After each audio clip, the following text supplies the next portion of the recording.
कहानी का नाम क्या है? अच्छा समय नहीं आएगा। हाँ, अच्छा समय नहीं आएगा। अब क्यों नहीं आएगा वो कहानी से हम लोग समझते हैं, ठीक है?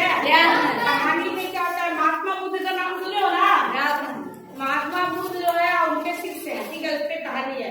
उनका एक मठ है। मठ पहले के जमाने में क्या स्कूल इस तरह से नहीं होता था, मतलब एक गुरुकुल जहाँ सभी बच्चे एक साथ पढ़ते थे। तो महात्मा बुद्ध का वैसे एक मठ था, और जब उनके शिष्य लोग ज्ञान प्राप्त कर लेते थे ना, तो अपने शिष्य को भेजते थे कि जाओ जाके ज्ञान बांटो, है ना? अपना आश्रम खोलो और तुम टीचर बनने लायक हो गए हो, अब तुमको वो क्या करते थे, किसी दिशा की ओर को भी कुछ जगह बताते, जैसे बचीमा है गाँव, है ना?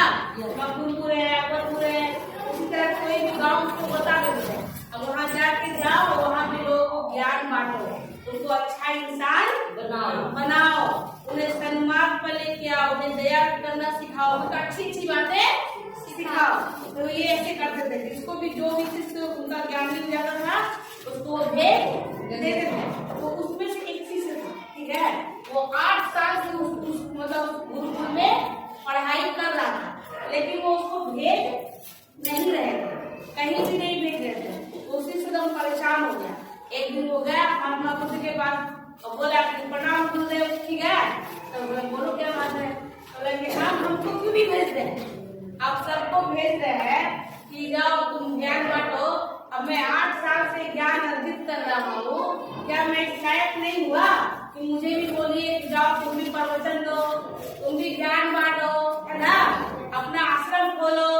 तो महात्मा बुद्ध बोले कि नहीं, अभी तुम्हारे पास थोड़ा सा समय और लगेगा, तो अभी कुछ दिन और गुरुकुल में शिक्षा ग्रहण करो, तुमको भी और सीखने का जरूरत है। तो इसलिए अभी होता है, बड़ा गुस्सा होता है, होता नहीं, बहुत दिन से हम यहाँ पे सीख रहे हैं, आपको क्या लगता है? यानी इसका मतलब है कि आपने मुझे सही शिक्षा नहीं दी, अभी तक आपने मुझे शिक्षा नहीं दी, आप में कमी है। किसको बोल रहा है? गुरु को बोल रहा है कि आप में कमी है, आपने मुझे ठीक से नहीं सिखाया, इसीलिए आप मुझे भेज नहीं रहे। महात्मा बुद्ध समझ गए कि जो बच्चा है वो समझ नहीं पाएगा, इसको कुछ ना कुछ करना पड़ेगा। तो ठीक है, पूर्व दिशा की ओर जाओ, वहाँ पे एक गाँव है, उस गाँव में जाओ, उसमें ऐसे दिन भर रहना, है ना? दिन भर रहना और उन लोगों को ज्ञान देना, उन्हें अच्छा इंसान बनाना, और सबसे भिक्षा मांगना। पहले के जमाने में होता था ना, शिष्य लोग को गुरुदेव भिक्षा मांगने देते थे, घरे घर जाके बोलो भिक्षा देगी, संस्कृत में से बोलो भिक्षा दीजिए, भिक्षा में चावल दाल में खाने का सामान दीजिए, ठीक है? तो बोलते थे, उसी से गया, बड़ा खुश हो गया, चलो आज तो हम गुरुदेव बन जाए। नहीं, गाँव गया, दिन भर गाँव में घूमा, गाँव में घूम के जब आया तो बाद गुरुकुल आया तो देखते हैं गुरुदेव क्या उसी से क्या बोला, माथा पे पट्टी बंधा हुआ है, जहाँ तहाँ चोट लगा हुआ है ना? उसके कपड़े फटे हुए हैं, मतलब चोट गांठ लगा, मार घाट है, ठीक है? तो गुरुदेव महात्मा बुद्ध क्या किए, पहले तो बेचारा को मरहम पट्टी किए, उनको साफ किया, दवाई लगाई, उसके बाद किसी से पूछा क्या हुआ तुम्हारे साथ? पूरा भमक गया, पूरा भमक गया। बोले गुरुदेव आपने मुझे कैसे गाँव में भेज दिया, एकदम अज्ञानी लोग हैं वहाँ, किसी को बुद्धि नहीं है, हम जिस गाँव में जिस घर में मांगने जाए सब हमको चिल्लाए, हमको फटकारे, गाली दे, दुत्कारे, कोई हमको भिक्षा देवे न करे, है ना? सारे के सारे अज्ञानी हैं। एक घर से हमको भिक्षा मिला, खाने के लिए रोटी तो वो दिया, वो भी तो फेंक के दिया, ले खाओ ऐसे। तो हमको ना कल दूसरे गाँव में भेजिएगा, हम दूसरे गाँव में शिक्षा देने जाएंगे, ठीक है? तो गुरुदेव बोले ठीक है, तुम एक दिन अभी और स्कूल में अपने मठ में आराम करो, ठीक है? अब दूसरा दिन क्या हुआ, दूसरा दिन जब हुआ तो फिर दूसरे शिष्य को उसी गांव में भेजा, जिस गांव में उस शिष्य को भेजा था पहले वाले को, ठीक है? अब दूसरा शिष्य गया, उसको भी यही बात बोले कि जाओ उस गाँव में शिक्षा मतलब ज्ञान जाके बांटो, उनको अच्छा इंसान बनाओ। अब दूसरा शिष्य भी गया, शाम तक वो लौटा, उसकी भी वही हालत, बेचारा खा के आया था, उसकी हालत भी हंसती थी, मतलब उसको भी पीटा उठा गया, लगे थोड़ा बहुत खाया है। तो अब क्या हुआ, वो पहला जो शिष्य था वो वहीं पे खड़ा था, जो मार खा के आया था। अब दूसरा शिष्य से गुरुदेव ने पूछा कि क्या हुआ तुम्हारे साथ, तो उसने बड़ा शांति से बोला कि गुरुदेव आपने जिस गांव में मुझे भेजा ना, वो गांव के लोग बड़े भोले भाले। क्या है? भोले भाले। बड़े भोले भाले। देखिए पहला जो शिष्य था वो उल्टा बोल रहा था ना, और दूसरा जो शिष्य है वो उल्टा बोल रहा है, उसका उल्टा बोल रहा है ना। दूसरा शिष्य बोल रहा है कि जिस गांव में आपने मुझे भेजा उस गांव के लोग भोले भाले हैं, कोई भिक्षा देता ही नहीं है ना। एक व्यक्ति ने भिक्षा दिया था, वो भी फेंक के दिया, ठीक है, फेंक के दिया।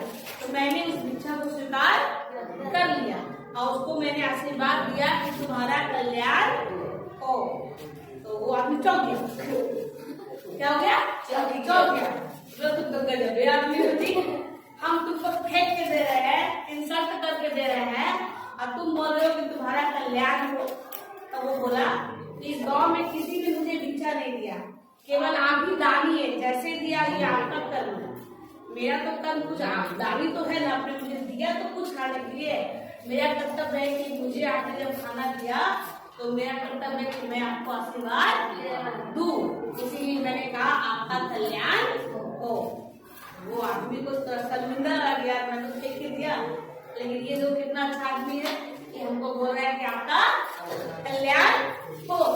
अब मैं जाने लगा, उस गांव से निकलने लगा, तो मैंने देखा उस गांव में घर में एक छोटा बच्चा जो था वो बीमार था। क्या था? बीमार था। तो मैंने उस बच्चे को देखा, उस बच्चे के लिए जड़ी बूटी लाने जंगल आ गया। जंगल से मैं जड़ी बूटी लेके आ रहा था, तो जंगल के जो लोग होते हैं, कबीले वाले, जंगली होते हैं ना, उन्होंने मुझे पकड़ लिया, घेर लिया। कबीले वाले क्या करते हैं ना, बाहरी वाले लोगों को मार देते हैं, ठीक है। तो पकड़ लिया, तो मैंने उन्होंने मुझसे पूछा कि जड़ी बूटी लेके कहाँ जा रहे हो। तो मैंने बोला कि भाई मुझे छोड़ दो, गांव में एक बच्चा है जो बीमार है, और उसके लिए मैं दवाई लेके जा रहा हूँ। जब उस कबीले वाले ने ये बात सुनी, तब उन्होंने मुझे जाने के लिए दिया। जब मैं गांव आया, तो गांव आकर उस बच्चे का इलाज कर रहा था, तो सारे गांव वाले मुझ पे हमला कर दिए, मुझे मारने पीटने लगे। उस वक्त वो एक ही व्यक्ति था जिसने मेरी जान बचाई। किसने बचाई होगी? खाना पी के। हाँ, जिसने खाना पी के दिया था, तो उस व्यक्ति ने मेरी जान बचाई और उसने कहा कि उसको काम करने दो, भी एक अच्छा व्यक्ति है। जब मैंने जड़ी बूटी से उस बच्चे का इलाज किया, तो बच्चा क्या हो गया? ठीक हो गया।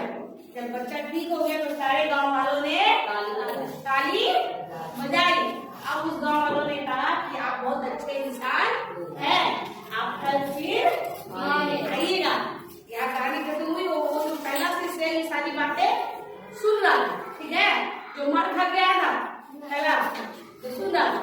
तो दूसरा शिष्य बोलता है गुरुदेव कल मुझे फिर इसी गांव में भेजिएगा। तब उस पहले शिष्य को अपनी गलती का एहसास हुआ। वो तुरंत महात्मा बुद्ध के चरणों में गिर गया और उसने माफी मांगी और उसने कहा कि मुझे अपनी गलती समझ में आ गई। मेरी गलती क्या है? उस शिष्य में गलती यह था कि उसको घमंड हो गया था, उसको अहंकार था, वो बहुत ज्ञानी हो गया है और अब वो किसी को ज्ञान दे सकता है। लेकिन वही बोला कि मेरे साथ भी वही घटना घटी, मुझे भी लोगों ने मारा पीटा, लेकिन मैंने क्या रिएक्शन दिया कि मुझे वहां नहीं जाना है ना, क्योंकि मेरे अंदर अहंकार था। लेकिन जो दूसरा शिष्य था उसने अपने अहंकार का त्याग कर दिया, इसीलिए फेंक के देने पर भी उसको गुस्सा नहीं आया। उसने क्या कहा था? तो कहता है कहानी यही है कि हम लोग अपना अच्छा समय तो लाना चाहते हैं, लेकिन अच्छा इंसान नहीं बनना चाहते। उसने अच्छा इंसान बन के दिखाया, तब ना गाँव वालों ने अपनाया।